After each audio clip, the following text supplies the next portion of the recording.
नमस्कार, आदाब। मैं नाज़िम नकवी आपके समक्ष आपके साथ। दोस्तों, खरगोन मध्य प्रदेश के एक युवा कवि प्रदीप जिलवाने की एक बहुत ही भावुक कर देने वाली कविता से अपनी बातचीत शुरू करने की इजाज़त चाहता हूँ। इस कविता के बारे में प्रदीप का कहना है कि सुनने वाले मेरे इस झूठ पर यकीन करें कि मुझे ये डायरी दंगे में तबाह हुए एक घर से मिली थी।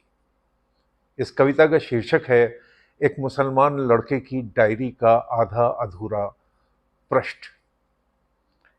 कविता कुछ यूं शुरू होती है कि मैं नहीं, मैं एक नाम हूं। मेरा नाम मुझसे चिपका हुआ है। इसी नाम से जिसे चमकता हुआ देखने की ख्वाहिश में मेरे अब्बू का चश्मा चढ़ गया और मेरी अम्मी की आंखों में उतर आया अवसाद का मोतियाबिंद।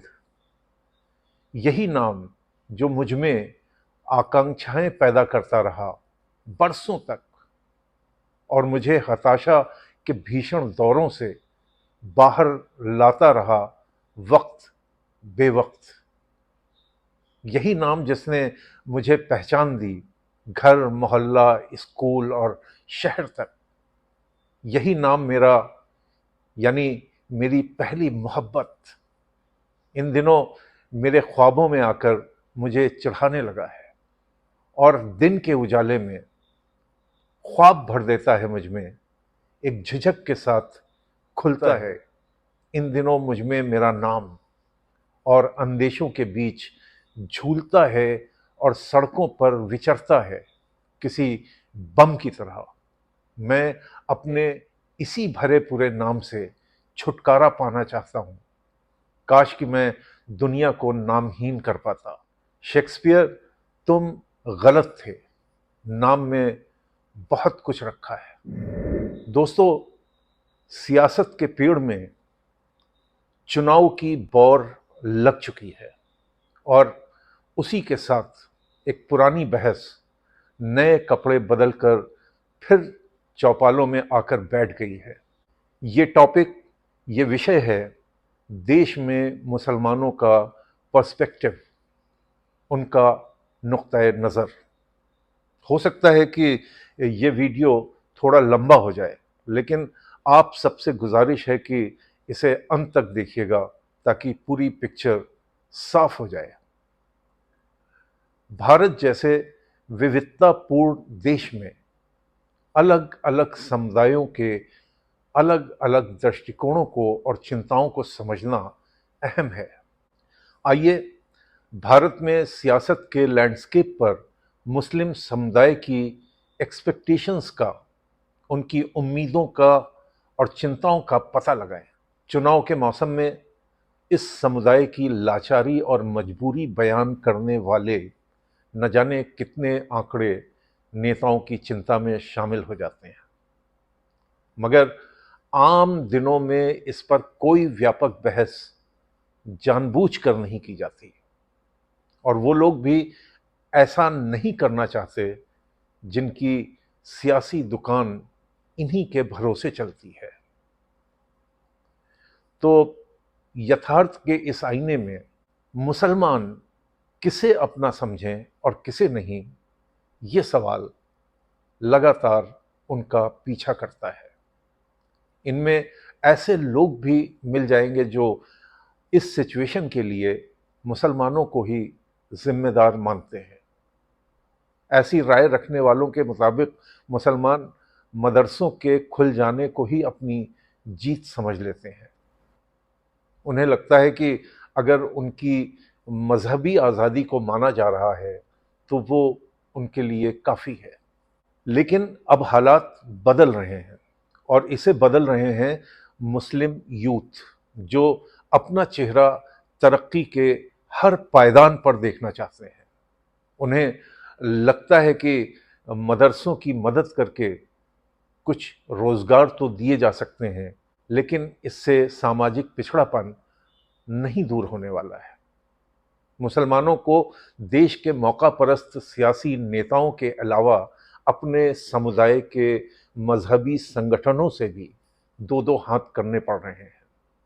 इनमें पर्सनल लॉ बोर्ड जैसे संगठन भी शामिल है। ऐसा ही एक तबका दलितों में भी है। दलित युवा भी अपने समुदाय की जकड़न से निकलना चाहता है। इस विषय पर एक अलग वीडियो में बात करेंगे।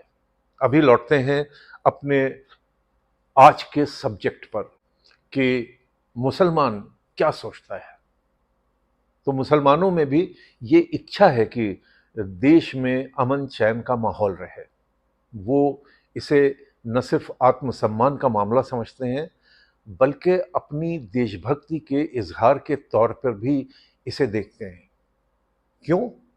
क्योंकि वे समझते हैं कि सच्ची देशभक्ति में ये तय करना शामिल है कि हर कोई बिना इस बात की परवाह किए कि वो कौन है, क्या है और किस इलाके का है, अमन चैन से रह सके। यही एक अमल है जिससे सिर्फ एक समूह को नहीं बल्कि पूरे देश को फायदा होता है। यहाँ ये ध्यान रखना ज़रूरी है कि मुस्लिम समुदाय इस शांति की तलाश में अकेला नहीं है। दलित, एससी, एसटी, शहरी नागरिक और बिजनेसमैन यानी कि सभी को पीस चाहिए, शांति चाहिए। नफरत को नकारने और एकता लाने की कोशिश करने वालों की तादाद अपने ज़ाती मफाद के लिए तकसीम या विभाजन को बढ़ावा देने वालों से कहीं ज़्यादा है। एक बात और ध्यान देने वाली है, हमारा संविधान धर्म की बुनियाद पर आरक्षण का समर्थन नहीं करता। बजाय इसके वो आर्थिक पिछड़ेपन को इसका आधार बनाता है। इसलिए संविधान के इस कमिटमेंट में वो मुसलमान भी शामिल हैं जो आर्थिक रूप से पिछड़े हुए हैं। भारत के आम मुस्लिम मतदाता किसी खास राजनीतिक दल के साथ कोई गठबंधन नहीं रखते। इसके बजाय वे सभी पार्टियों को ऐसी उम्मीद से देखते हैं जो देश में परमानेंट पीस ला सके। ऐसा नहीं है कि भाजपा या संघ मुसलमानों के पास जाता नहीं है, जाता है, लेकिन ये भी एक हकीकत है कि मुसलमान और भाजपा के रिश्ते या संघ के साथ उनका बर्ताव खटास भरा रहता है और इसके पीछे बीजेपी या संघ ही ज़्यादा जिम्मेदार है। हाँ, इस बार बीजेपी की ओर से एक अच्छी शुरुआत इसी बरस यानी 2023 में यूपी में हुए म्यूनिसिपल पोल्स में हुई, जब बीजेपी ने 395 मुस्लिम कैंडिडेट्स को मैदान में उतारा, जिनमें से 60 उम्मीदवार जीत कर भी आए। ये एक मिसाल है कि बीजेपी को मुस्लिम समर्थन मिल सकता है, लेकिन पार्टी लोकसभा या विधानसभा में कहीं भी मुस्लिम प्रत्याशियों को टिकट नहीं देती। सहारनपुर से मिली हुई एक विधानसभा है देवबंद, जहां 40% मुस्लिम मतदाता हैं, लेकिन यहां सिर्फ 2 बार कोई मुस्लिम कैंडिडेट जीता है। एक बार 77 में जब जनता पार्टी की लहर थी और दूसरी बार 2016 के बाई इलेक्शन में। 2017 से ये सीट बीजेपी के पास है। इसका मतलब साफ है कि मुस्लिम मतदाता बीजेपी के खिलाफ नहीं है। यूपी में मुसलमान 19% हैं और कहीं कहीं तो बिना उनके समर्थन के कोई चुनाव जीता नहीं जा सकता। इसकी मिसाल के तौर पर आजमगढ़ और रामपुर की लोकसभा सीट को देखा जा सकता है, जहां बीजेपी के उम्मीदवारों ने बाईपोल्स में जीत दर्ज की। बीजेपी ने रामपुर की सदर असेंबली सीट पर भी जीतते हुए तमाम विपक्ष को और ख़ास तौर से समाजवादी पार्टी को हैरत में डाल दिया था, क्योंकि ये सीट आज़म खां की ट्रेडिशनल सीट मानी जाती है। इसका मतलब है कि मुस्लिम मतदाता बीजेपी से परहेज नहीं करता, लेकिन चाहता है कि पार्टी कुछ मुस्लिम प्रत्याशियों को भी लोकसभा या विधानसभा में खड़ा करे। सिर्फ मुस्लिमों तक पहुंच बनाने की कोशिश करने से कुछ नहीं होगा। अप्रैल या मई में वजीर आजम आली जनाब नरेंद्र मोदी के मन की बात को उर्दू जबान में प्रकाशित करके डिस्ट्रीब्यूट किया गया। इसे मुस्लिम मतदाताओं तक पहुंचने का प्रयास माना जा सकता है, खास करके पसमानदा मुसलमानों तक, जिनकी तादाद भी ज़्यादा है। इसी तरह इसी साल दिसंबर से भाजपा अल्पसंख्यक स्नेह संवाद कार्यक्रम करने जा रही है, जिसमें हर कॉन्स्टिट्यूएंसी के अल्पसंख्यकों के साथ वो क्लोज डोर मीटिंग करेगी। लेकिन हर देशवासी की ही तरह मुसलमान भी विचलित है। जिस तरह से मणिपुर जैसा राज्य जल रहा है और चुनाव के मुहाने पर खड़ा मिजोरम भी अपने यहाँ रिफ्यूजी की समस्याओं से घिरा हुआ है, ऐसे में वहाँ की वर्तमान राज्य सरकारें चुनाव और जनमत को कैसे संभालेंगी? इन घटनाओं की रोशनी में मुस्लिम समुदाय कई अल्टरनेटिव्स, कई ऑप्शंस देख रहा है, जिनमें विपक्षी गठबंधन INDIA भी शामिल है। पीस एंड हार्मोनी की तलाश उन्हें उन राजनीतिक विकल्पों की तलाश करने के लिए मजबूर करती है, देश में जो सद्भाव ला सके, हार्मोनी कायम कर सके। भारत के सभी नागरिकों की तरह मुसलमानों के लिए भी सबसे बड़ा सवाल राष्ट्र की सुरक्षा और उसकी भलाई का है। लेकिन हकीकत ये है कि हर सियासी दल माइनॉरिटी और मेजॉरिटी के विभाजन में यकीन रखता है। मजहब की बुनियाद पर टिके हमारे सामाजिक बर्ताव और इंसानियत के बीच मौजूदा टकराव सियासत की इसी सोच का नतीजा है। हर धार्मिक समुदाय ये समझता है कि दूसरे समुदाय के बनिस्बत उसका समाज ज़्यादा बेहतर है।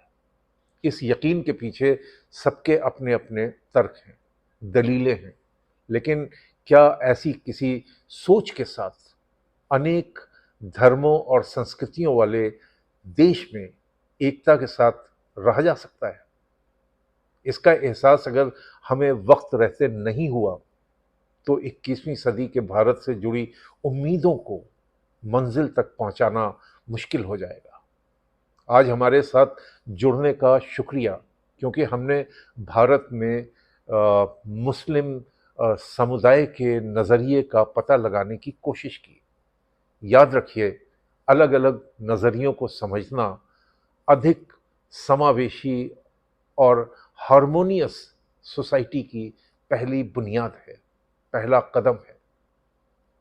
अगर आपको ये वीडियो इन्फॉर्मेटिव लगा हो तो ऐसी ही जानकारियों के लिए इसे लाइक करें, ताकि हम ऐसे विषयों को आपके सामने लाते रहें। शेयर भी करें, और अगर अभी तक सब्सक्राइब न किया हो तो सब्सक्राइब करें, क्योंकि इससे हौसला मिलता है। एक नए वीडियो के साथ फिर मिलेंगे। Stay informed and curious. आदाब, नमस्कार।